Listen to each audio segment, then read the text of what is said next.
Hello, and welcome to the Friend Leigh Show. I am your host and friend, Leigh. Okay, so bear with me for one moment because I'm realizing that I did not hardwire in, and I want to make sure that we are okay. So just give me a minute. I checked all my settings first and then forgot about that. Okay, so eventually this will be smooth. Anyway, happy Valentine's Day, everyone. I hope you're all having a wonderful, wonderful day. Um, whether it is Valentine's Day that you're celebrating or just the fact that it is a Wednesday. So let us do this. We're going to get rid.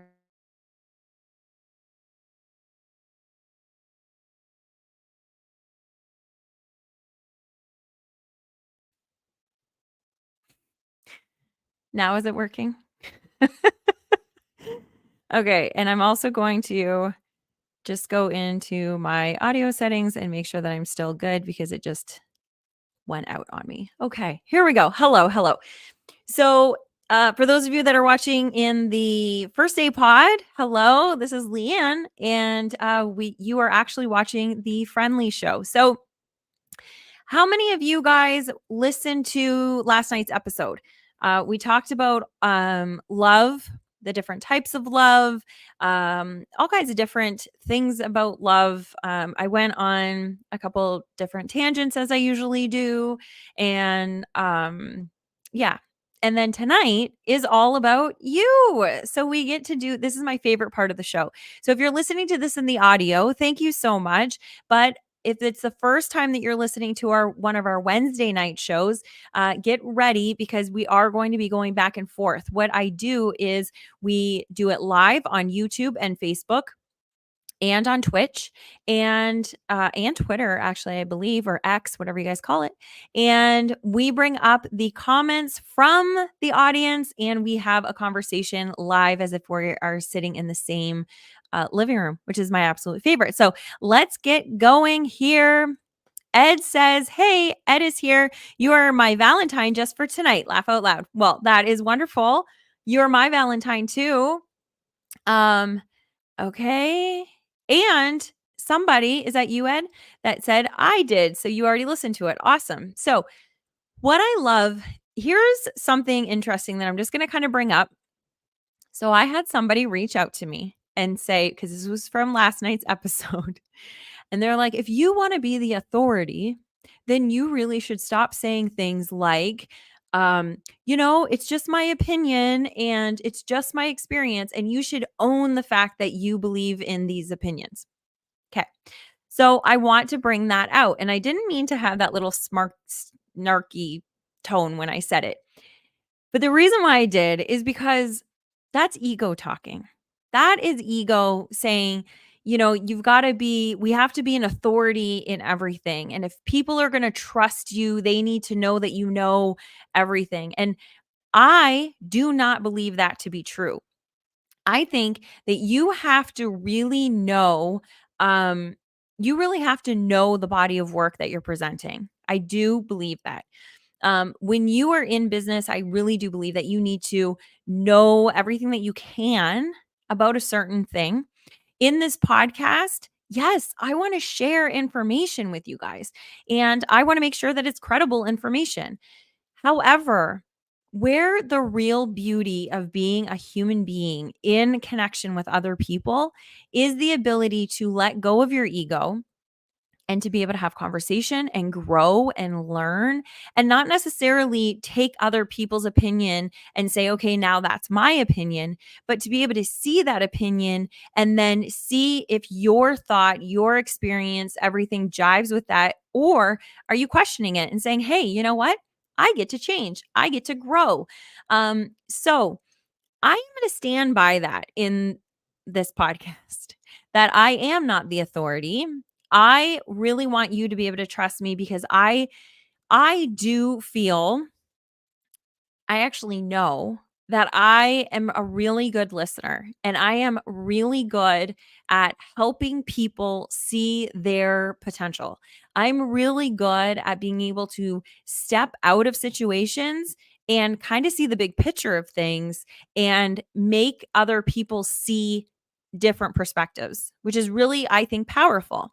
I'm able to share love with people, which I think is very powerful. And all of those I am 100% sure and confident in.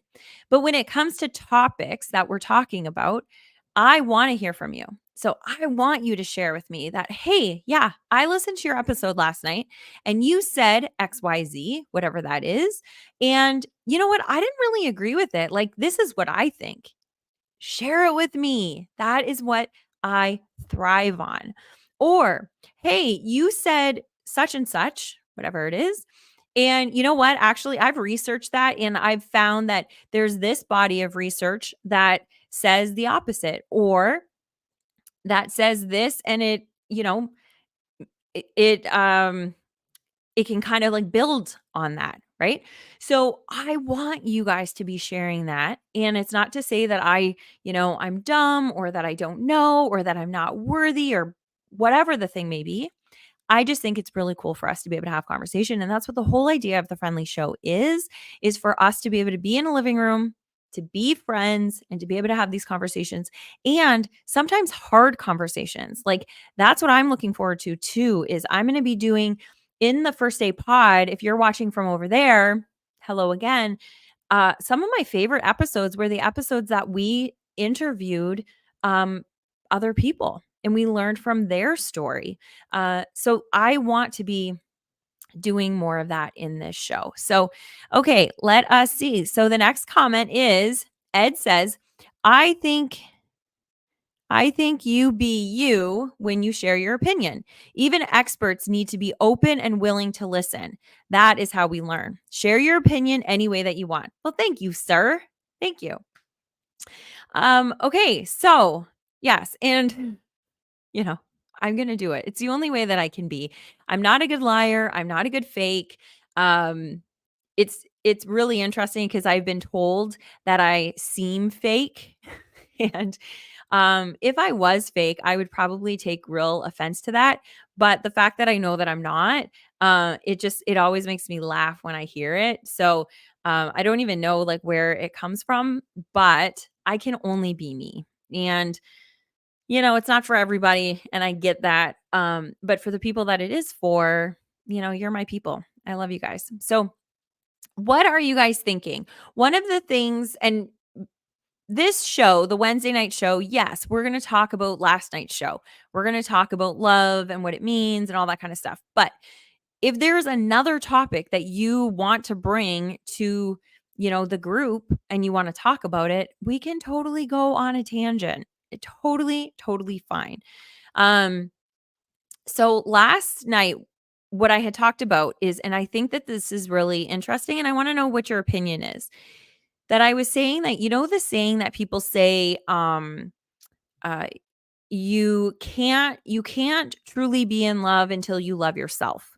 Well, what I was saying is that you can. So people can absolutely love you, but the problem isn't that they're not going to be able to love you. It's that we're not going to be able to receive it if we have the belief that we're unlovable.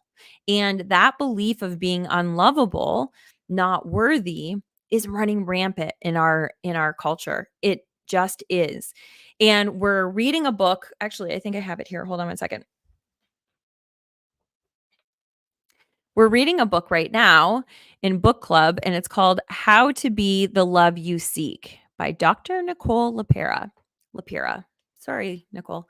Anyway, it is a really good book about kind of looking at the way that you were raised and the relationships that you had when you were kind of just growing and how that now has like formed the relationships that you have now and the way that you look at love and the way that you look at relationship and community and all of that kind of thing. There's actually a thing that she has. It's called the Shadow Work Journal, talking about looking at your shadow side. And I haven't done much shadow work, which I thought that I've done a lot of work. And I know that I've grown a lot, like grown a lot in the last few years. And but I actually have not sat down and really done shadow work. So I'm curious if you have. Curious what your experience with that is. So this whole idea of, not feeling worthy or not feeling loved or lovable, if we have that, it's really hard to accept love from others. So that I think is it's kind of like a basic idea that we have to really look at when we're looking at love. Um, Ed says, "You speak from the heart. That is all that I hear." Aw, thank you so much. You're so sweet. So Ed, tell me, we have a few viewers. There's a few of you guys that are watching, but you're quiet, which is okay. But I want to know. So here's another question. How about this? Not something that we talked about yesterday, so you don't have to be like, "Oh my gosh, I don't want her to know that I didn't watch the show." It's totally okay. You don't have to watch every episode or listen to every episode. Um, but I would love it if you were here every week for this episode. This episode is really what really matters to me because it's getting to know you and getting to know our community and our friendship circle. I think it's really, really cool. So my question is, and you can answer whatever you want. Like you can talk about whatever you want, but I'm curious what your thoughts are on Valentine's Day. Today's Valentine's Day. There's a lot of people talking about like them being anti Valentine's Day. It's like a corporate holiday and I know Mike feels that way. And that's totally fine. I also do not subscribe to having to buy cards and buy presents and buy all of these things. But I do I'll tell you what I like. And then I want to hear from you what you think about Valentine's Day. And if it's completely opposite to what I'm about to tell you, that's okay. We'll still be friends. I'll still love you. But what I like about Valentine's Day is that it gives you the opportunity and it gives others the opportunity to be able to think about love. It gives people the opportunity to be able to show their love. Life goes by so freaking fast. Like a blink of the eye and the year is gone. We're already halfway through the first quarter. Like we're halfway through the first quarter. And I swear it feels like we just were celebrating Christmas or whatever holiday you celebrate.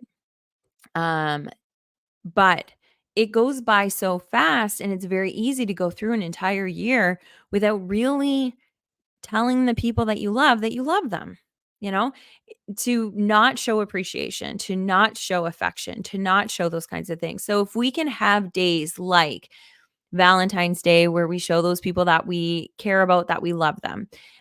Days like Thanksgiving, where we are showing gratitude. And for that whole week, everybody is talking about being grateful and what they're grateful for and who they're grateful for. And Christmas, the magic of Christmas. And if we have these that are sprinkled throughout the year, it just gives us an opportunity to be able to remember and to slow down.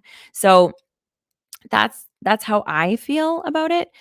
Kelly is in the house. Hello, Kelly. Wait, hold on a second. I just about put the wrong one up. Okay, here we go. So Kelly says, I love Valentine's Day. It's a day to remind people that we love them and everyone wants and deserves to feel loved. So good. So good. Also, Kelly, I saw the gift that you gave your hubby and I absolutely love it. I absolutely love it. Kelly says, on the Valentine's Day that I've been alone, I made sure to show myself self-love. Boom. Very nice. Yes, I think that that's really, really important. I think we need to show ourselves how we love ourselves. Like that is super important. I talk about it, well, not all the time, but I try to inside of our Facebook group.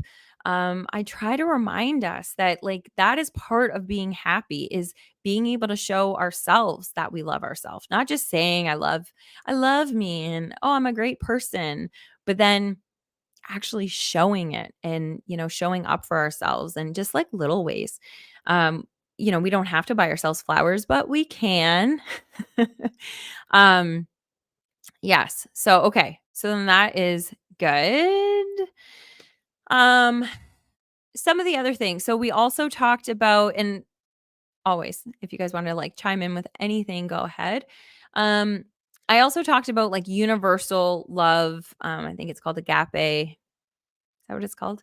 Um, and it's just universal love, unconditional love. Just because you are breathing, you're alive, you deserve, just like Kelly said, everyone wants and deserves to feel loved. And if we can share that with each other, just everybody, it is magical. Because not only, here's the thing that is just like, it's so simple, right? It is so simple. I show you that I love you. Okay. You get excited and you're like, "Oh my gosh, that feels so good. Like, I haven't heard that in a long time and I feel really good." And then you're walking with a little bit more of a pep in your step and you're feeling a little bit more confident. And then you walk by the next person. And now instead of looking at your phone and being miserable and sad and like the world is against me, you're like, "Good morning." Well, now you've just like happied on somebody else and they're like, "Oh, good morning." And smile, and it's contagious, and then they walk and then they go and get their coffee, and instead of just like grabbing the coffee from the barista, they're like, "I hope you have a wonderful day. I hope you do too." And now the barista is happy. Like, it is so rippling, that just little feelings of love that we can share with people, it really can change the world. It really, really can. It's not me being naive. I am very naive. Um, but that I just know to be true. 100% know to be true. If you guys can remind me to tell you a story about New York. But I want to get to this comment first. So Ed says, I was challenged loving myself in the past, not something I felt or understood as a child. As a parent, I have a better understanding what is love, how to show, act, and live love. I think that's what that is. Leave love, live love. Now I know that I was loved as a child. People have their own way of showing love. That being said, I am learning how to accept love. That's a big one, Ed. That's a big, big one. Reading the book from book club is helping provide my inner child love. So good. So, so good. I have heard a lot of people, like, when you're working on yourself, you're going to hear a lot about your inner child. And I'm gonna be honest with you guys. I was just like, yeah, my inner child's good. Like, and I act like a kid all the time. So like I felt like, my inner child is like really thriving and really happy. And I let her out all the time. And I like make weird, I even have like a baby voice that I use that I just think it's like hysterical. And I'll have full on conversations. So that's what I always with again. I just anyway. So that's what I thought the inner child was, is like, let your curiosity flow and um let your bright light shine, right? Like just be that childlike spirit. And it is, but it's also, you know, how you learned to love, and showing that like when you're a kid, when you're a little baby kid, well, a child, when you're a child, you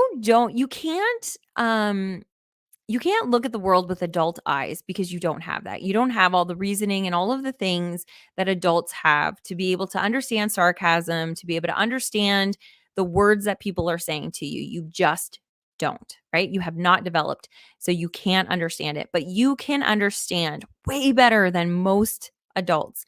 You can understand emotions, energy, all of that.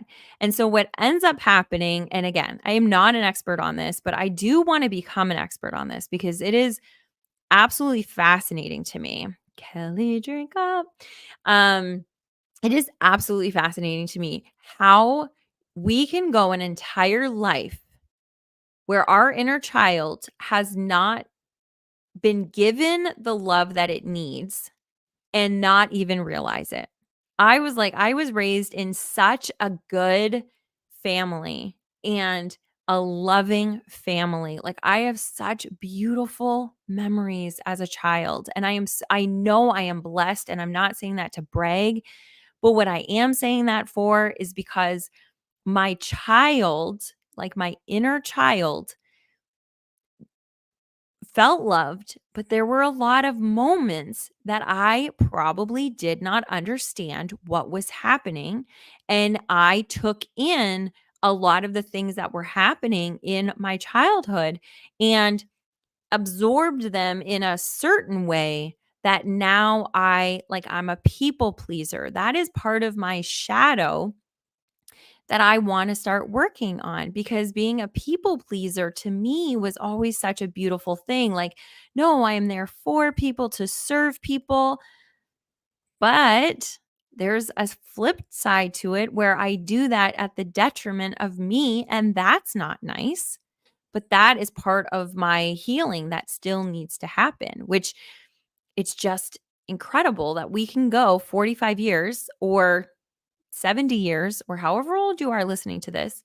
There are people that will listen to our show that are 90 years old. I had one guy that he was like, "It is so sweet to listen to you." Like, well, I don't know why he has an accent. He was online. I don't know what he I guess that was my little old man voice. I don't know.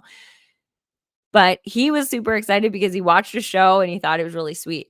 It doesn't matter if you're 90 or if you're you I don't know, 19.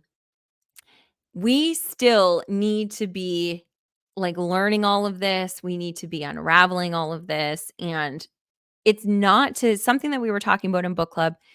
It is not to blame the people around us. It is not to say, "Okay, well, then it was all my mom's fault. It was all my dad's fault. It was all my brother's fault." Like, no.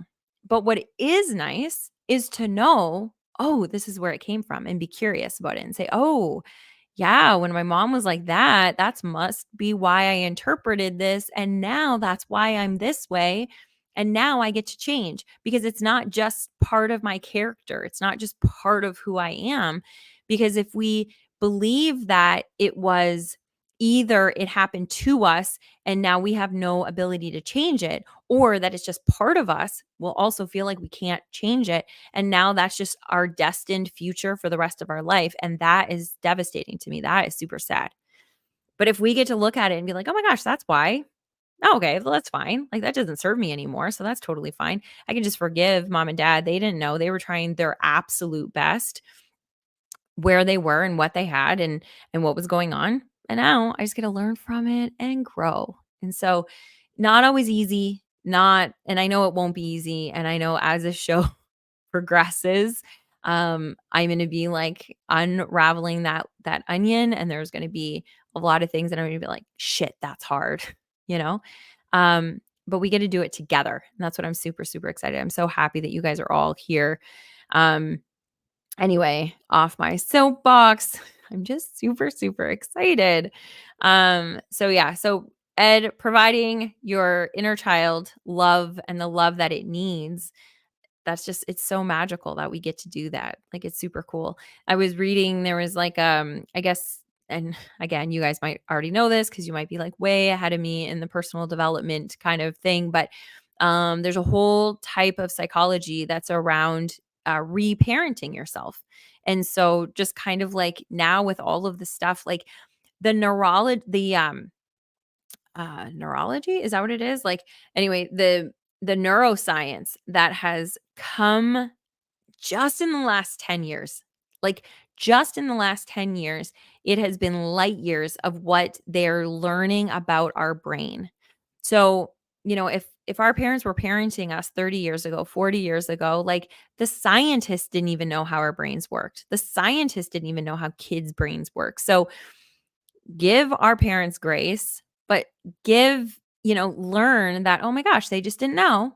And now I get to like change it. And then as parents, we now get to parent a little bit differently, and not parent the way that we were raised, but parent the way that,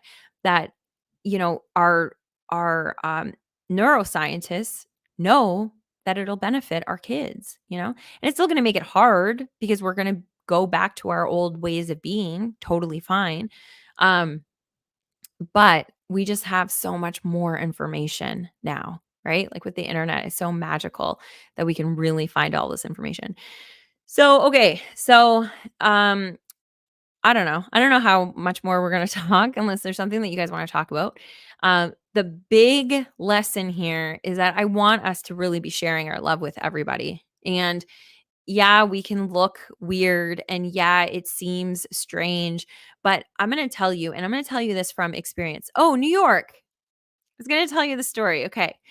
So I don't know if I shared it on this show or First Day Pod before. Maybe I have, but I absolutely love New York. That is my favorite city in the entire world so far. And I've been to some really cool cities, but New York, it just has my heart. And whenever I tell people that I've been as many times as I have, they're like, "Oh my gosh, how can you go there? They're so mean. Everybody is so mean and like, so out for themselves and so fill in the blank whatever." Like New York has a bad reputation. Um unless you've actually gone there and seen the people. So, what I realized probably about 10 years ago, cuz I had been going there. I've been every single year since 1998. Yes. 1998 was the first year that I went. I've been every year since, and then sometimes 2 or 3 times in the year because it's just awesome. But about 10 years ago, I realized that the reason why people didn't like it is there were a couple different reasons. One was that they've never been and they were just listening to what other people had to say about it. Naughty, naughty. Don't just believe other people. Two, they went to New York and they just stayed in Times Square. Well, news alert, no New Yorker is in Times Square. Even like the people that work in New York aren't from New York. Like if they're in Times Square, they probably aren't even from New York. Um so you're meeting a whole bunch of other tourists that have no idea where they're going, what they're doing. They're in awe of everything or scared of everything. And so the energy is like just crazy there. It's like not crazy, that I hate using that word. It's wild because people are just like it's all tourist in this like crammed down place. So that's the second reason. Third reason is because they're going there with this bias, and so they're looking at people very differently, and I think the bias that we all have it for different things, whether it be New York, whether it be for the younger generation, the older generation, whatever the case might be. Uh, hey, hey, hey. So Kelly says, "I love New York. New Yorkers aren't mean, they are a different kind of tough. They're resilient." Yes. So here's the thing. Um so they people that go to New York and have that bias that, New Yorkers are mean or they're, whatever the case may be, you're going to look for that and then you're going to be able to find it. What the fact of the matter is the majority of New Yorkers are like, okay, it is like one of the most expensive places to live, right? So they have to be on the go. They have to be acting. They need to be taking opportunity. And so they don't procrastinate. So, what does that look like when they're walking in the street? That means that they're on a mission. They're going from point A to point B. They're not lollygagging. They're not doing any of this kind of stuff. They're getting to where they need to go. And but here's the thing that has always happened to me. If I look like I'm confused, like I don't know where I am, not in Times Square, but anywhere else in New York, always a New Yorker will be zipping by and then one of them will stop and say, "Are you lost? Can I help you with something?" You tell them what they want, where you're going, and they'll be like, "Oh, just, 3 blocks up and 1 block over and you'll find it. Okay, have a good day." And then they leave. They're just on a mission. But when we go in with this perception, then it's, oh, everybody's just like rude and just like going by super fast, right? So the other thing is, when I travel in general, I know that like my smile is universal. And people have said, oh, like certain countries that I've gone to, like it's not customary to smile or make eye contact. And I know that I shouldn't be doing it, but a lot of the time I just do it anyway. And you know what? Humans, when they see you smile, even if it's not a customary thing, they smile back because we all want to feel seen and loved and heard, and they want to feel like they belong. So, New York is just one of those examples to me that because I go with a loving heart and that I go and I'm excited to be there, I always have really good experiences when I'm there. you know? And I think that that's like, it's just like such an extreme example of what happens when we go to the grocery store, when we go for a walk in our neighborhood, when we go to the mall. If we're going and we're saying, Christmas, oh gosh, everybody's just going to be like, it's going to be a madhouse. People are just mean. You're going to find that if you go and you say, okay, I'm going to spread joy because everybody, is going to be stressed and I want to help them, then that's what you find. You find opportunities for joy. So when it comes to our love, I think that we need to be finding more opportunity to be sharing our love with people. Um, and I think we need to be finding opportunities where people are sharing their love with us, even if it's just a small smile on the sidewalk or, here when people are like commenting on your posts, like take that and say, oh my gosh, thank you so much. And like, you know, befriend them. Be friends with people that are your friends on Facebook. It sounds silly, but like it's not even just for like if people are your friend on Facebook, then wouldn't it be cool to kind of like just go and be friends with them in the DMs and go and see how they're doing? Or just saying, hey, oh my gosh, I had this memory of like when we used to go to high school. I had this memory of you and I just want to share it with you. Or, "Oh my gosh, I just saw the post that you just posted," and you don't even have to do it publicly. You could actually go into their DMs and you can be like, "Hey, Sally, oh my gosh, I just saw the vacation that you posted. It looks so beautiful. I just wanted to let you know that it really brightened my day. So thanks for sharing." And then you can get in a conversation with them. And then now you're not alone, you know? I don't know. Social media is a really cool place for us to be if we curate it the way that we want to. Totally an aside, welcome to the brain of Leigh. Okay, so Ed here says, oh my gosh, I'm so glad that you guys are still here listening and loving this. So Ed says, I think it is too easy to blame family for our challenges. What happened in my past is not my fault. Holding on to regret, anger, hate, or unable to forgive just makes it for self-pity. Oh, yeah. Makes it for self-pity and being a victim. I believe it is more important to learn about acceptance. There may be no one to blame for my past, but now I am responsible now to be the best version of myself. I wish there was like a highlighter that I could be like, yes, and yes. That is so good. That is absolutely what I was kind of trying to say earlier on, but that is way more eloquent than I got across. So, absolutely. The whole idea of looking at what happened back then is not to blame and not to like just like you said, you're the victim and like it happened to me and now there's no getting around it. But if we can just like have literal radical acceptance. I don't know if you guys I know you guys don't watch all my stuff. Wouldn't that be nice if you did? Because then you could probably remind me about a lot of my life. I did a story or a live or something, and I was out on a walk, and there was a older gentleman, and what did he say? It just reminded me about this acceptance. He said that oh, no, it wasn't when I was out on a walk. I also think I shared this with you. It was when I was in line, returning something. So I was shipping something out and I was in line at the UPS store and it was a guy there and I said, "What are you most looking forward to for 2024?" That's what it was. And he said, living in and if you guys heard this, remind me of his exact words, but it was something along the line of living in um instant forgiveness. The forgiveness wasn't the word that he said, but maybe it was. It was something along that line. Instant forgiveness, that anything that happens to him, he just instantly forgives that person. So he doesn't even take it in. He's not like, "Oh my gosh, that person hurt me. Oh, they said whatever." He just instantly is like, "I forgive you. That's totally fine. I'm sure you didn't mean it." Like that's just what it is. And I thought that was absolutely beautiful. The accepting things that have happened to us and then just forgiving and moving on because it's not hurting the other person. It's usually only hurting us. So, absolutely.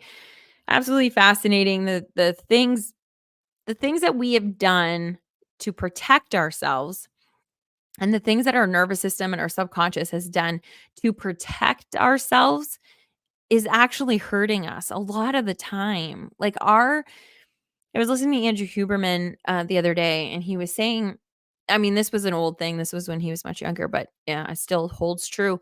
He was talking about how our nervous system, as powerful as it gets it wrong a lot. Most of the time, it gets it wrong because our nervous system, its whole job is to keep us safe. Like we're just always like our body is trying to keep us safe.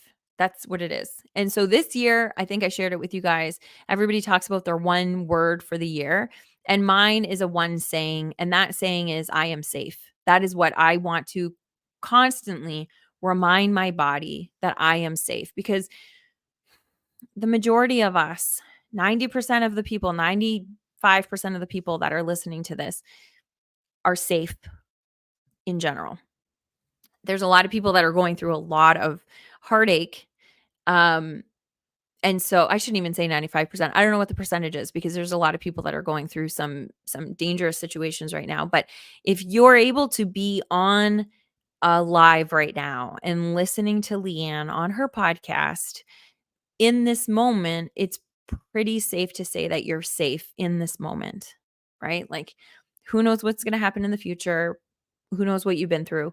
But in this moment, if you're able to sit and listen to this, chances are that you are safe. Yet, our body is constantly on the lookout for where the tiger is going to pounce on us and eat us for dinner. Like, that is what our body is always looking for. So, it gets it wrong all the time. So, there's a lot of reprogramming that we get to do, and we get to look at life just very differently. And so, accepting what's happened and what's happening, and even the way we're reacting to things, and just being like, "Hey, Lee, that's okay. That's okay that that's how you reacted, but you don't have to react that way anymore." You get to change. Even if, like, this second I lash out at you, I get to change, and I get to say, "Oh my gosh, you know what? I don't know where that came from. I'm sorry." And then change. And then try to do better next time, or try to figure out how we're going to do better. Like, oh, it's so exciting. Life is so exciting if we can keep working at growing and, like Ed says, just being the best version of ourselves. Ed also says, I can't remember the author's name, but I read a great book about radical acceptance. It was very helpful. Mm, man, if I was good and quick, I could go da, da, da, da, da, because it's in our book club list. I think it's called Radical Acceptance. I think that's what the book is called, if it's the one um, that you're thinking of, or that you read. And I wish I had the list. But yeah, I feel like, was her last name Birch or something? Anyway, yes, I wanted to read that. And that was one of the books that, if it's the same one that we're talking about, that was a book that was recommended by one of the podcast listeners of First Day Pod. That's the book club started with that podcast, First Day Pod, that I did with Mike.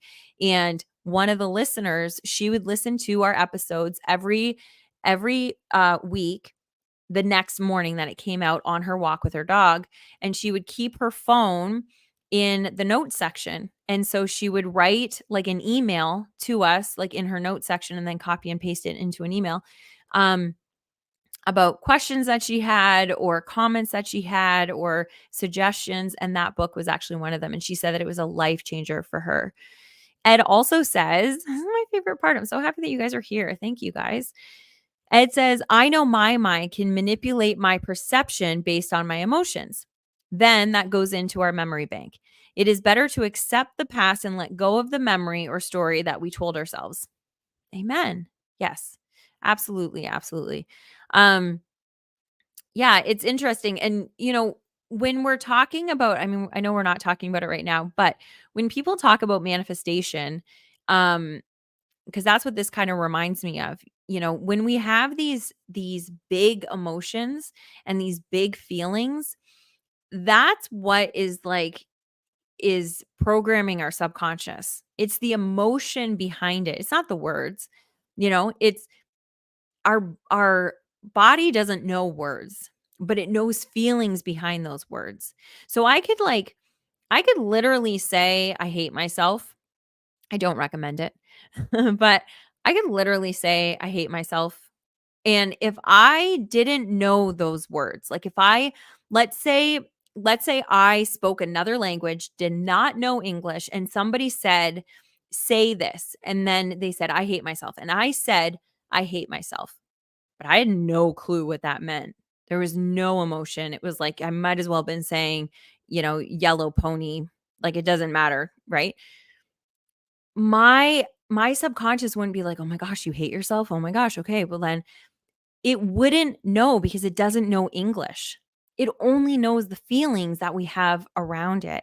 So that's like the big indicator of how we're being affected by things. Words that people are saying to us don't affect us. When people tell me, like I told you at the beginning of the show, I have had friends tell me, "Well, you seem kind of fake. You come off as always being happy, and I know that's can't be real. You seem really like, whatever." I don't take that and get really angry about it. So it actually doesn't affect me because I don't have an emotion around it. They're just words. But if they were to say things like that and I'd be like, "Oh my god, what if other people think this way? Oh my gosh, like what am I doing? I need to change, like I need to," and I had all of this emotion that would affect my subconscious, that would affect the way that I showed up in the world, that would affect everything. So, all of these stories that we have about our past, if we just kind of learn from it, accept it, let it go, like Ed says, and then move on, we're golden. We're golden. And it's not a matter of repressing it. We see it, but it just doesn't serve us anymore. And so we just move on. It's just like we have a million memories of when we were kids, but when we don't hang on to this one memory, you know? Um, but if we have that visceral emotion around it, that's where we have to like just change that emotion. So then it's not seeping into us. It's just another story that doesn't relate to us now. And that's it. Um, Okay, so Kelly says, on the topic of changing the behaviors of things we want to change, my teenage daughter, who I have a bit of a disconnected relationship with right now, pointed out that she didn't remember the last time I told her that I loved her. So, starting last week, every time that I dropped her off for school, I said, "Have a good day. I love you." Each day, she just let it hang in the air and then shut the door. Today, on day 8 of me doing this, she said, "I love you too. Bye." Oh, that is that is so awesome. That is like the best story. So, that is really, really good. And I'm like so proud of both of you women because not only did you make the change to do that and say, "Okay, you know what? I'm going to do it every day." You also did it every day even though you weren't getting the reaction that you wanted every day, and it took 8 days. A lot of people would just give up and be like, "I said it once, they don't believe it, that's it." Um, but also, like, how cool is that of your daughter to be able to say, "Hey, mom, I don't remember the last time that you said I love you," rather than feeling that and then going through until she's 45 and saying, "I don't remember the last time you said I love you." You know? Like, that is really, really cool for both of you. That is so amazing. Um, so good. She says, "Yeah, it made me tear up too." Yeah, that's absolutely beautiful. And that is such a good lesson for all of us that, like, do the things that you know are going to bring joy to people, even if you don't get the answer that you need. Like, and I guess that's the whole thing. Like, don't need that answer. Just know that, like in Kelly's instance, her daughter needs to hear "I love you," but Kelly doesn't need to hear "I love you" back. But boy, was that nice, I bet. That was probably like amazing. But Kelly wasn't doing it to get "I love you" back from her daughter. It was just so her daughter knew that she loved her. And I think if we can go into like all of our relationships like that and all of our communications like that, of just like, I want to show love to everybody that I encounter. And I don't know why I said it like that, like I'm reading it. Um, but if we can go into life in that mindset and not caring if somebody says it back.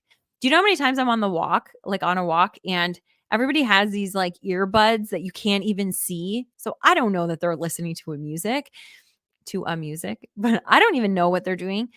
But I say good morning to everybody, and probably like at least 35% of the people, and that was a weird percentage, but there's so many of the people that just are going right by because they didn't hear me. They're not even seeing me. They're in their zone and that's it. But I don't stop with the next person because I was ignored by the 5 people before them, you know? So very, very good, Kelly. Thank you so much for sharing. Ed says, I am sure you heard of the expression, if you do not learn from history, we are doomed to repeat it. Usually, the first step to learn from the experience is acceptance. Amen. Amen. Oh my gosh. Yes. We absolutely like that's why it is important for us to be thinking about our past. And it doesn't even have to be like, so there is a big part of it, right? Like for us to see how we kind of were raised and all that up until even the age of like 6 or 7, because that's where those are like really pivotal years, which is really difficult to take because if you think about it, like your parents, if you have both parents at home, a lot of people don't have parents at home even at that age. They're sleep deprived, they're just trying their best. Think about when you have a bad night, you haven't slept, and, you're not eating properly. Your nervous system is just like off the chain, like you just can't function, and how you lash out at people. You can't focus, you can't do anything. And that was after one night of sleep without sleep. Think about parents that go months and years without sleep, and yet we're expecting them to be these perfect humans which don't even exist, and they're under these like extreme conditions, and we're expecting them to be like this thing, like this robot, and it just doesn't happen. So yeah, just accepting the fact that our parents were human, you know, and they were trying their best. And even if they were horrible, quote unquote, horrible parents, they were trying their best with what they had. They were going through their own shit. And at the end of the day, when it really comes down to it, nobody wants to hurt another human, let alone the human that came out of them or the human that has a part of them in there. Nobody, if they are of sane mind, of sound mind, of a loving heart, that they would feel that way. So if they are treating people poorly, hurt people, and hurt people have kids all the time. So anyway, yeah, we get a lot of opportunity every single day. There's so many opportunities in one given day, let alone in a year or a lifetime, that we get to change and that we get to do better and that we get to share our needs with other people. And it's not up to them to change, but it is up to us to accept and to say what we need and then to give ourselves what we need. And Kelly, I'm so proud of you, and I'm so happy that your daughter was able to do that and say what she needed. And then now you guys are saying I love you before you leave for school. Like that is super cool. Super cool. Ed, Kelly, thank you so much for all your sharing. For those of you that are still watching and you haven't commented, totally okay. I still love you. And I can't wait for you to feel comfortable enough for you to be able to share with us on the Friend Leigh Show. Maybe next Wednesday will be the week that you're going to share. And if not, come back anyway. Totally fine. I can't see you, so I don't know that you're not sharing. So it's totally, totally okay. But just know that I would love to hear your thoughts around all the things that we're talking about. And that is it. I'm gonna call it a night here. And I just love you guys so much. If you guys have any ideas of what you want to kind of hear in future episodes, let me know. Um, as always, as I'm signing off, there are more comments coming in, so let's share those. Just give me 1 second. Here we go. Ed says, I may have been unsure that I was loved by my parents. So now, as a parent, I want to remove any doubt that my son is loved. I say it often, and I make sure I tell him when he is not at his best. I am lucky that he is so easy to love. Oh, amen. Yes. And you know what's funny? Like my parents, like my friends would tease all the time, because it was literally like we would say I love you if I was like at a sleepover at my friend's house and I was saying goodbye. Then it would be like, okay, good night, I love you. And then my mom would be, I love you, we love you, love you. And it was like this weird like love fest for like 30 seconds, and then we would hang up. If I went just to like they would drop me off at school, or if like they were going just to the grocery store or whatever, it was always anybody leaves the threshold of the door, we say goodbye, I love you.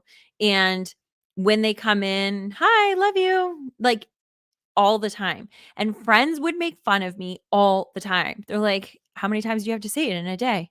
And I got in the habit of saying that with everybody around me, even though I was made fun of because it wasn't normal.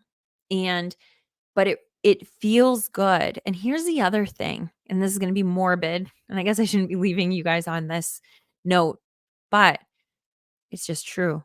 We never know when the last time is that we're going to see the people that we love. We just don't. That's fact. I love you guys and I love doing the show, but there's a possibility that I won't be here next Wednesday, right? Like there's nothing. I'm super healthy. I'm taking care of myself. I'm doing all of the things. Anything could happen between now and then. And tonight might be the last time that you and I get to be in connection. And so telling that person that I love them, that's going to be potentially the last thing that they hear. And so it's very easy for us to get angry and let people leave the door. It's very easy for people just to be like, oh, I don't think that they care for me, so I'm just going to hold it in. And it's just, you're the one that's going to have to live with it, or they're going to have to live with it. And so I think we should just be sharing it all the time, all the time, all the time. Um, So thank you, Ed. Thank you, Kelly. Oh, and Kelly says, I love you, Leanne. Hello. Well, I love you, Kelly Ring. I love you too, Ed Wasif. And all of you that are listening. I love you. Thank you for being a part of this podcast. And I'll see you guys next Wednesday. I'm going to see you. Come over to the Facebook group. We are active in there, and come introduce yourself. Do a video, share what you love. Just say hi, introduce yourself. I really want this to be a community. I don't care if there's just 10 of us. I mean, there's not, there's a lot, but I want us all to know each other, and I want us all to love each other. So that is it. One more. Ed says, I am grateful that my wife heard me tell her I love her before she died. It's amazing, Ed. That is very, very good. I'm very grateful for that too. And we just don't always get that opportunity. And I think it's really important that we do. So you guys are amazing. I love you. I do. And I can't wait to have our next conversation. Big hugs. Happy Valentine's Day, or whenever you're listening to this. Happy today. Love you. Bye.